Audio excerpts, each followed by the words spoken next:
So since YouTube decided to mute half my other bunny build video due to some copyright stuff, even though it's just me standing around talking, I don't know how that's possible, but we're here to record it over again, unfortunately. Last time I went over like 3 different builds. This time I'm only going to go over one because I honestly feel like this is the best and most well-rounded bunny build. And if you could only build one bunny build, I think this is the one you should build. Now I have played every possible combination of bunny builds that you can. I've played high voltage full crits, full crit hybrids, full crit glass cannons, bionic fuel, electric condense, you name it. I have tried it and tried various different versions of it. I'll post a pickup right here. You'll see I have 25 catalysts in Ultimate Bunny and 12 in regular Bunny. So when I say I have tried everything, I've legitly tried every single thing that you could possibly try with Bunny. And I think what I'm going to show you today is just Bunny at her best. Also, the vid playing in the background right now, I'm going to post somewhere throughout the video, probably at the end somewhere. I feel like it's a pretty good example of the build and how far you can run and how easy it is to maintain. This is also without the seasonal mod that gives you mana back every 60 seconds. So let's get right into it. I know everyone has a super short attention span, so we're going to try to move along this quickly. So star of the show is high voltage. We're going to have health and defense for some survivability, 2 range mods, 2 damage mods, 2 skill cost, a way to get your mana back, and an extra damage mod. So let me touch on Dangerous Ambush quick. Dangerous Ambush works weird on high voltage bunny. So I'm going to say about, let me move this out of the way so you could look at this because I know everyone wants to just screenshot this and bail.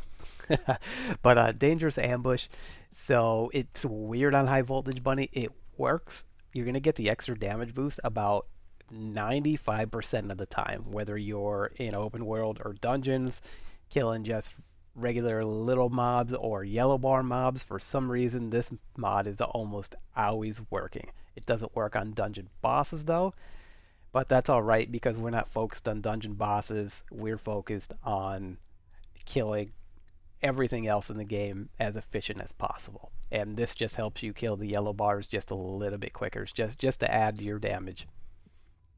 Our 2 skill cost mods so we could run as long as possible.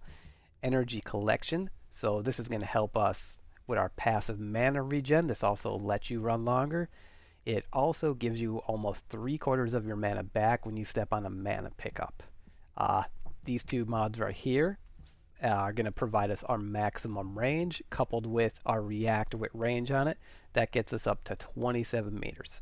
So if you don't have skill effect range on your reactor, you're not going to be getting the 27 meters. You're going to be getting like 25.5 meters. So I recommend on your reactor you run a range perk on it. Also some different variations of this. Sometimes I run MP collector. It's just situational. Sometimes you want MP collector, but most of the time I do energy collection. If you want it to get real crazy, you could take out Dangerous Ambush and put MP collector here, and then you would have like this foursome of just, you would never run out of mana with that. But I don't think you need that. It's going a little overboard, so I put Dangerous Ambush in for a little extra damage. Then if you were going to run an Invasion Dungeons, and let's just pretend Invasion Dungeons were hard for a minute, you could sub out Dangerous Ambush for HP Collector, and then you're going to be getting some health back whenever you're killing things, which is definitely nice. So pretty versatile here, what you could do with this. Alright, let's go over my reactor and components. So my reactor here, I always recommend range on the reactor. The other substat is kind of up to you. The RNG gods have blessed me with a skill cooldown, unfortunately. Oh, let me touch on this. So since I have skill cooldown on my reactor, I do not need any other skill cooldown on here. But if you don't have skill cooldown on your reactor, you're going to need to put a focus on singular here to provide you with that extra cooldown. I don't mathematically know what the god roll on the reactor would be, whether it would be electric power boost or singular power boost, but I think one of those would be a better option than skill cooldown. That being said, you could get something like a power boost ratio. You could get a skill cost. Whatever you get in this game. No, man, farming reactors is tough. I just recommend skill range because I feel like you just always want that max range. Onto the components. Now, the only two components that matter are going to be that you have two pieces from the Annihilation set because you want that extra skill duration.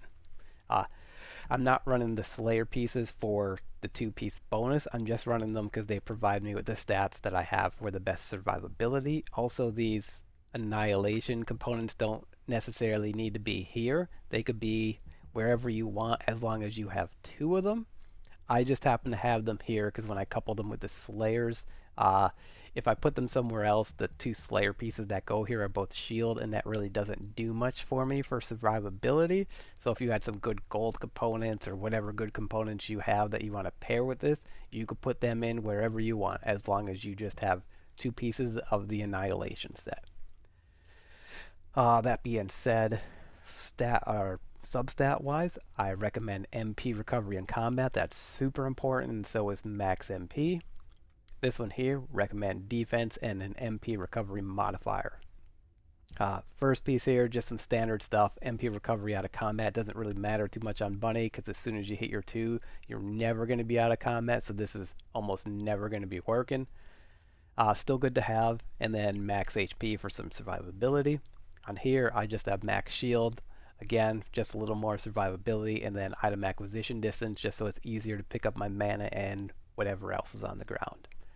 That brings me to, I don't know if I went over it before, but about 26,000 defense and 9,000 HP, which I feel is a great spot to be health and defense wise on Bunny. Even 7,000 HP is okay-ish. I wouldn't go any lower than 7,000, but if you have some decent components and you configure them in the correct ways, I mean, you can get 9 to 10,000 HP no problem. Oh, also, if you're watching this and it's season 1, this mod right here will give you mana back every minute. It's not, sometimes it'll give you a good chunk, sometimes it'll give you a little bit, but it's free mana to get back once every minute. So, I mean, you can't go around specking into it. But if this isn't season 1 and you're watching this, no big deal. These things are just kind of like a little bonus. This also gives you a little bit more HP. So I think it brings me up to about 10,400 HP if I'm using that. And then whatever else you want to use. I just really, none of this other stuff really matters. This doesn't even really matter, but if you're watching this and it's season 1, this is just another little bonus. It gives you some mana back every minute. I just thought I'd mention that.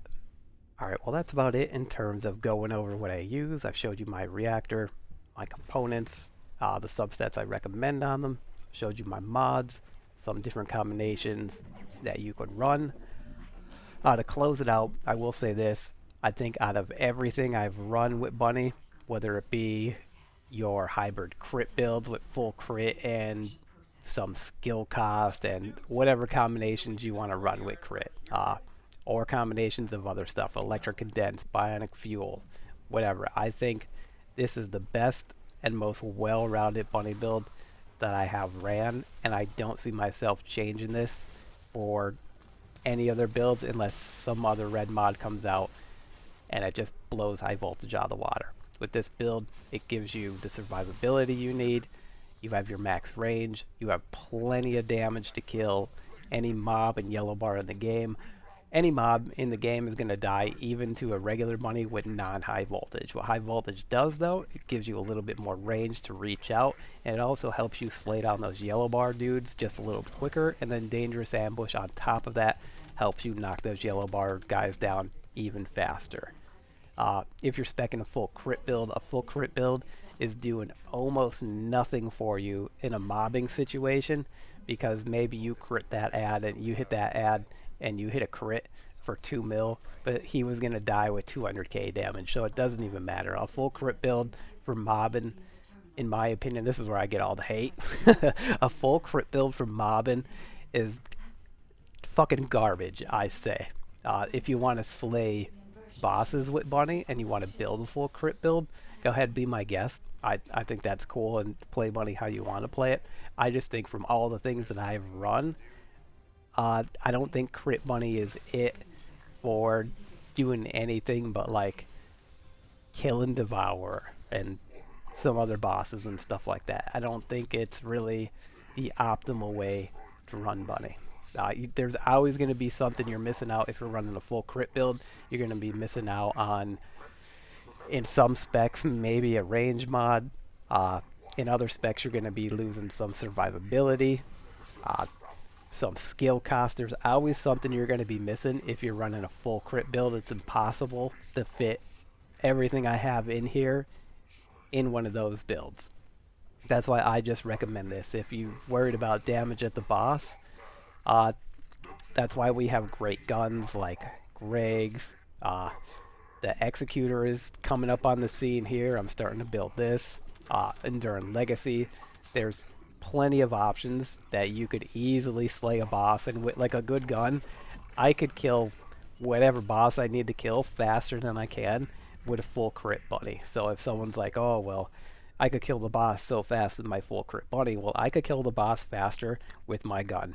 Like, you know, like you could kill Devour in I don't know how many seconds you could kill Devour, but I bet you I could kill Devour faster with just a gun. You know, so while I mean, if you love bunny and you're like a bunny main and you just want to build full crit bunny and have like a full crit bunny build and then like a build like this, be my guest. But I don't think if you can only build one bunny build, I don't think building a crit bunny is the build you should build. I think you should build a more well-rounded build like this.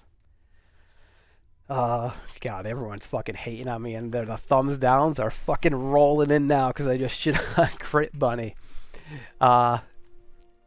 I guess that's it before I get myself in any more trouble. I honestly do think, though, this is the best and most well-rounded bunny build that I have used, and I have used it all. You saw at the beginning of the video how many catalysts I have in the bunny, and this is just the thing that I have found works the best for bunny. It does it all. Well, I guess I have nothing else to say because I'm going to start talking too much shit. So I'm out of here. Later.